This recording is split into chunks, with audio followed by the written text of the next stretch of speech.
اللہ تعالیٰ کے بابرکت نام سے ابتدا ہے جو دلوں کے رازوں سے خوب واقف ہے۔ السلام علیکم دوستو، welcome on S G A stories. دوستو، یہ ایک ایسا واقعہ ہے جسے سن کر آپ بھی حیران ہو جائیں گے کہ ظاہری طور پر نیک اور شریف نظر آنے والے انسان اندر سے ایسے بھی ہو سکتے ہیں۔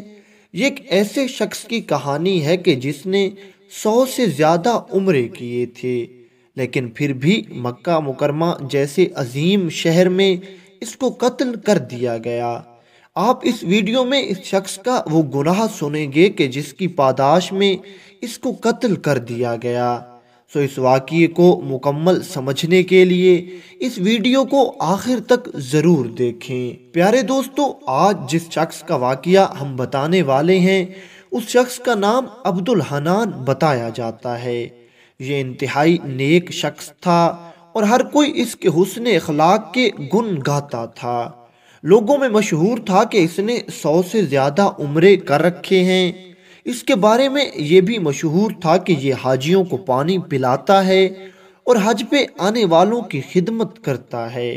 اس کو یوں حاجیوں کی خدمت کرتے ہوئے دیکھ کر سب لوگ دل میں یہ تمنا کرتے کہ کاش ہم اس کی جگہ ہوتے اور یہ سعادت ہمیں نصیب ہوتی اور ہم اس نیکی سے محروم نہ رہتے۔ ایک دفعہ یوں ہوا کہ یہ عبدالحنان نامی شخص عمرہ ادا کر کے اپنے بچوں کے ساتھ حرم کی حدود سے باہر نکلا۔ ابھی یہ حرم کی حدود سے باہر نکلا ہی تھا کہ ایک نقاب پوش عورت اس کے قریب آئی اور اس نے چیخ چیخ کر لوگوں کو جمع کرنا شروع کر دیا۔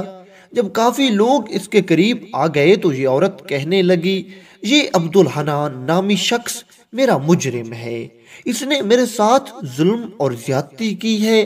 اب لوگوں کے درمیان عبدالحنان ایک نیک دل اور شریف انسان سمجھا جاتا تھا، سب لوگ اس کی عزت کرتے تھے۔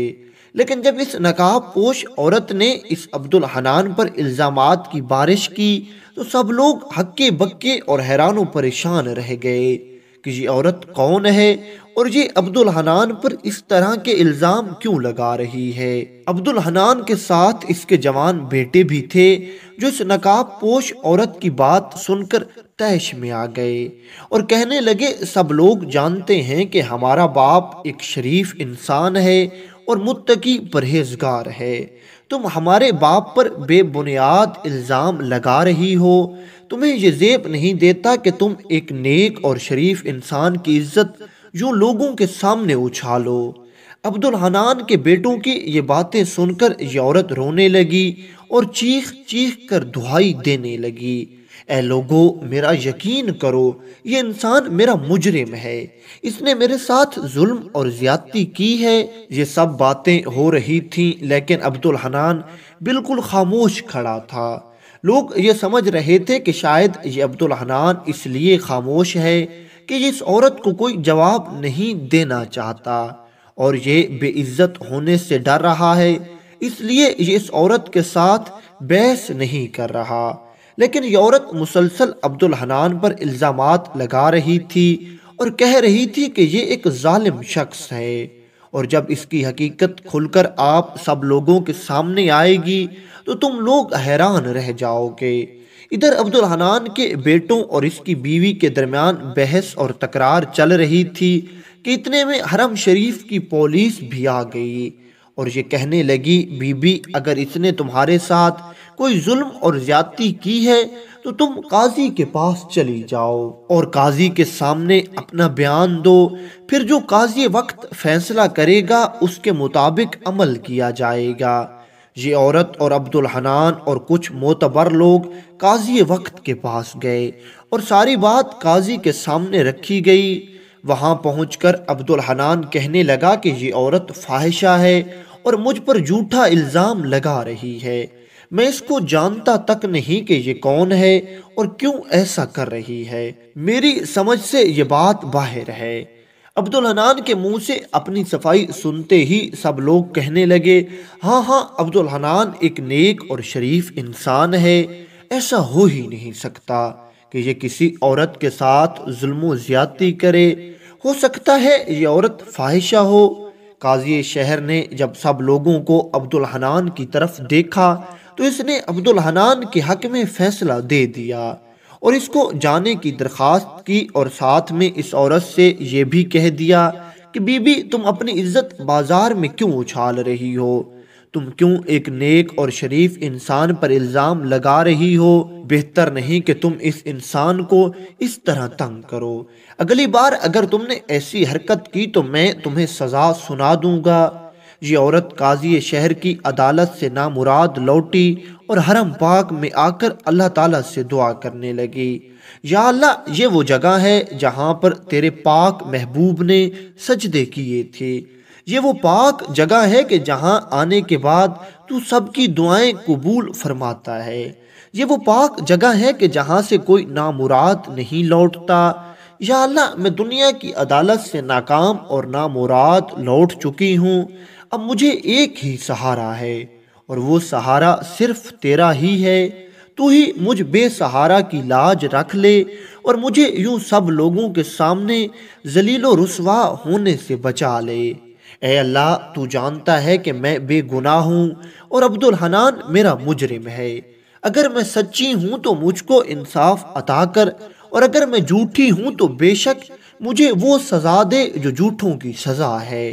اس عورت نے اتنی شدت اور اتنے درد سے دعا کی کہ اللہ تعالیٰ کی رحمت جوش میں آئی اور اللہ تعالیٰ نے اس کی دعا قبول فرما لی۔ یہ عورت یوں ہی رو رو کر اللہ تعالیٰ کی بارگاہ اقدس میں فریاد کر رہی تھی اور اللہ تعالیٰ سے دعا کر رہی تھی کہ یا اللہ مجھے انصاف دے۔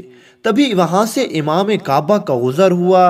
امام کعبہ نے جیسے ہی اس عورت کو اس درد سے روتے ہوئے دیکھا تو یہ پوچھنے لگا، بی بی تمہارے ساتھ کیا ماجرا ہوا ہے اور تم اس طرح کیوں رو رہی ہو؟ جب امام کعبہ کو اس عورت نے دیکھا تو اس نے اپنی ساری کہانی امام صاحب کو سنا دی اور یہ کہنے لگی، حضور میرا تعلق مصر سے ہے، مصر کی میں رہائشی ہوں، مصر میں میں اپنی زندگی خوب شرافت اور عزت کے ساتھ گزار رہی تھی۔ میرا باپ ایک تاجر تھا۔ ایک بار میں اپنے باپ کے ساتھ بازار میں تھی کہ تبھی میری نظر عبد الحنان یعنی اس شخص پر پڑی۔ جب عبد الحنان نے مجھے دیکھا اور میں نے عبد الحنان کو دیکھا تو ہم دونوں کو دیکھتے ہی ایک دوسرے سے محبت ہو گئی۔ میں عبد الحنان سے ملی اور یہ شخص مجھے کہنے لگا کہ میں تمہیں سعودی عرب میں لے جاؤں گا اور وہاں جا کر تم سے شادی کر لوں گا۔ میں نے اس کی بات پر اعتبار کر دیا اور اس کے ساتھ یہاں مکہ میں آ گئی۔ اس شخص نے مجھے ایک کمرے میں رہائش دی اور یہ مجھے کہنے لگا، ہم فلاں تاریخ کو نکاح کر لیں گے۔ یہ میرے پاس آتا اور مجھے جسمانی تعلقات قائم کرنے کے لیے مجبور کرتا اور پھر چلا جاتا۔ جب بھی میں اسے نکاح کا کہتی تو یہ کسی بہانے سے بات کو ٹال دیتا اور اسی طرح یہ 3 سال میرے ساتھ رہا۔ 3 سال یہ میرے ساتھ جسمانی تعلقات بغیر نکاح کے قائم رکھ رہا تھا۔ پھر اچانک اس نے میری طرف آنا چھوڑ دیا اور میں اس گھر میں اکیلی رہنے لگی۔ اب میں پریشان ہو گئی تھی، نہ جانے اب اس اجنبی شہر میں کہاں جاؤں گی، مجھے تو یہاں کوئی اور جانتا بھی نہیں تھا۔ خیر ایک دن میں نے ہمت کی اور اس گھر سے بھاگنے کی تیاری کی اور بھاگ نکلی اور سیدھا یہاں بیت اللہ کے پاس آ گئی اور رو رو کر اللہ تعالیٰ سے دعا کرنے لگی، یا اللہ ایک بار مجھے میرا مجرم ملا دے۔ اللہ تعالیٰ نے میری دعا قبول فرما لی اور میں نے دیکھ لیا کہ عبد الحنان ایک عورت اور 2 لڑکوں کے ساتھ یہاں پر موجود ہے۔ میں نے اسی وقت اس کی طرف دوڑ لگائی اور جا کر اس کو سب لوگوں کے سامنے کہنے لگی، تو میرا مجرم ہے، اور پھر اس نے سب لوگوں کے سامنے مجھے فاحشہ عورت ثابت کر دیا اور قاضی شہر نے بھی عبد الحنان کا ساتھ دیا اور مجھے انصاف نہیں ملا اور مجھے ناکام اور نامراد واپس بھیج دیا گیا۔ اب میں یہاں قاضیوں کے قاضی، سلطانوں کے سلطان، بادشاہوں کے بادشاہ، اس کائنات کے واحد اور حقیقی مالک کے سامنے اپنا مقدمہ لے کر آئی ہوں اور اس سے انصاف کی دعا کر رہی ہوں۔ جیسے ہی امام کعبہ نے اس عورت کی یہ درد بھری داستان سنی تو اس نے عبد الحنان اور اس کے بیٹوں کے لیے بلاوا بھیجا۔ عبد الحنان اور اس کے بیٹے یہاں پر آئے تو امام کعبہ ان سے پوچھنے لگا، کیا یہ عورت سچ کہتی ہے؟ تمہارا باپ اس کا مجرم ہے اور اس نے اس عورت کے ساتھ زیادتی کی ہے۔ عبد الحنان کے بیٹے کہنے لگے، حضور یہ عورت ایک فاحشہ عورت ہے اور یہ ہمارے پاک اور شریف والد بزرگوار پر الزام لگا رہی ہے۔ ہمارا باپ ایسا نہیں کر سکتا، وہ تو ایک عزت دار شخص ہے۔ امام کعبہ نے اس عورت کی طرف دیکھا تو یہ کہنے لگی، اگر عبد الحنان خانہ کعبہ کی طرف منہ کر کے قسم اٹھا کے یہ کہہ دے کہ اس نے میرے ساتھ زیادتی نہیں کی یا یہ مجھے نہیں جانتا تو میں یہ بات مان جاؤں گی کہ میں نے اس پر بے بنیاد الزام لگایا ہے اور میں اپنا معاملہ اللہ پر چھوڑ دوں گی۔ امام صاحب نے عبد الحنان کی طرف دیکھا کہ اب وہ خانہ کعبہ کی طرف منہ کر کے قسم اٹھائے، لیکن جیسے ہی عبد الحنان نے خانہ کعبہ کی طرف رخ کیا اور یہ قسم اٹھانے کے لیے تیار ہوا، اسی وقت اس کی آنکھوں میں آنسو آنے لگے اور اس نے وہیں خانہ کعبہ کی طرف منہ کر کے سب لوگوں کو سچ سچ بتا دیا اور یہ کہنے لگا، میں ایک عیاش اور بدکار مرد ہوں، میں نے اپنی ساری جوانی عیاشی میں گزاری ہے۔ میں عیاشی کرنے کے لیے اور مختلف عورتوں سے تعلقات رکھنے کے لیے مختلف ملکوں کی سیر کرتا تھا۔ میں یوں ہی ملکوں کی سیر کر رہا تھا اور پھر اچانک مجھے یہ لڑکی مصر میں ملی۔ میں نے اسے شادی کے بہانے سے وہاں سے لیا اور یہاں پر لے آیا اور پچھلے 3 سالوں تک میں اس کے ساتھ جسمانی تعلقات رکھ رہا تھا اور اس کے جسم سے لطف اندوز ہو رہا تھا، اور ادھر میں نے اپنی بیوی کو کبھی ان باتوں کے بارے میں نہیں بتایا تھا اور میں اپنی بیوی کے سامنے ایک شریف اور نیک انسان بنا رہتا تھا، اور پھر اچانک میں اس عورت کے جسم سے بیزار ہو گیا اور اس کو وہیں چھوڑ دیا اور اس کے پاس دوبارہ نہیں گیا۔ عبد الحنان کی یہ باتیں سن کر سب لوگ ساکت ہو گئے۔ وہ لوگ جو اسے بہت زیادہ نیک اور شریف انسان سمجھتے تھے، انہیں اپنے کانوں پر یقین نہیں آ رہا تھا کہ عبد الحنان بھی ایسا کر سکتا ہے۔ اسی وقت قاضی شہر کو بلایا گیا اور قاضی شہر نے سب لوگوں کے سامنے عبد الحنان کے لیے موت کی سزا مقرر کر دی، اور اس طرح عبد الحنان کا سر کاٹ کر اس کو موت کے گھاٹ اتار دیا گیا، اور اللہ تعالیٰ نے اس غریب اور بے سہارا عورت کو سہارا دیا اور اس کی دعا قبول فرما لی۔